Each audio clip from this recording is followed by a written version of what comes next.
నా పేరు సుదర్శన్ రెడ్డి, సివిల్ ఇంజనీర్ను. రాయలసీమ సాగునీటి సాధన సమితి పిలుపు మేరకు నేను కూడా ఈరోజు హంద్రీనివాలో భాగమయ్యి పార్టిసిపేట్ అవుతున్నాను.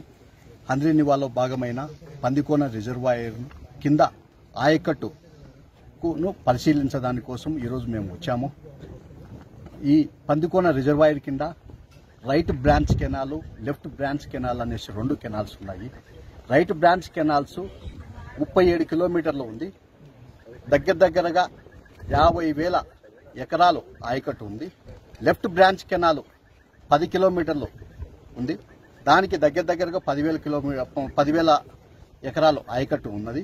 మొత్తం 60,400 ఎకరాలు ఆయకట్టు ఈ పందికోన రిజర్వాయర్ కింద 3 అసెంబ్లీ నియోజకవర్గాలు ఆలూరు, ఎంగనూరు, పత్తికొండ మరియు కొద్దిగా పార్ట్ ఆఫ్ కోడుమూరు కూడా ఉన్నది.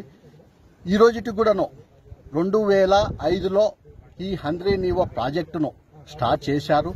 కానీ ఈరోజు 2022 సంవత్సరము అయినను కనీసము 50% ఆయకట్టు కూడాను కంప్లీట్ చేయలేదు.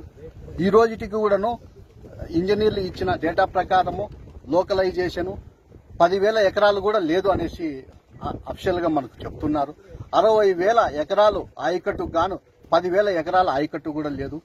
ఈ యొక్క ప్రాంతంలోని ప్రజలు 4 లక్షల, మన బ్రదర్ చెప్పినట్టు 4 లక్షల మంది వలసకు పోతూ ఉన్నారు. వలస నివారించాలి అంటే ఈ పందికోన రిజర్వాయర్ కింద ఉండే ఆయకట్టు అంత కంప్లీట్ అయిపోతే గాని మనము రాయలసీమ బాగుపడదు. ఈరోజు రైతులు లేకుంటే గనక రాష్ట్ర అభివృద్ధి జరగదు, దేశ అభివృద్ధి జరగదు. చాలా ఇబ్బందికరము. ఎన్నో మనం ప్రాబ్లమ్స్ ఫేస్ చేయాల్సింది వస్తుంది. కాబట్టి నాయకులకు, అధికారులకు నా విన్నపం ఏమిటంటే ఇమీడియట్ గా ఈ కరువు పీడిత ప్రాంతమైనటువంటి పందికోన రిజర్వాయర్ కింద ఆయకట్టును ఇమీడియట్ గా మీరు కంప్లీట్ చేయవలసిందిగా కోరుచున్నాను. ఇకపోతే హంద్రీనివా మెయిన్ కెనాల్ కూడాను చాలా ప్రాబ్లమ్స్ లో ఉంది. ఆ రోజు మనము 40 అంటే దగ్గరగా వచ్చేసి 4,000 క్యూసెక్లు హంద్రీనివా మెయిన్ కాలువలో పోవాలి. 12 పంపులు ఫ్లో కావాలి. కానీ 4 పంపులు గనక ఆడితే గనక కెనాలే బ్రీచ్ అయ్యే పొజిషన్ లో ఉంది. మెయిన్ కెనాల్ కూడా లైనింగ్ చేసి వైండింగ్ చేయాలి. ఇక ఈ పందికోన రిజర్వాయర్ కింద కూడా 365 జీవో కింద మీరు ఎత్తేసినారన్నారు. మళ్ళీ పునఃప్రారంభించి డిస్ట్రిబ్యూటర్లు కూడాను కాలువలో ఇది గోడలు కట్టి అందరికీ ఒక లోకలైజేషన్ ఆయకట్టు ఇవ్వాలనేసి నేను కోరుచున్నాను.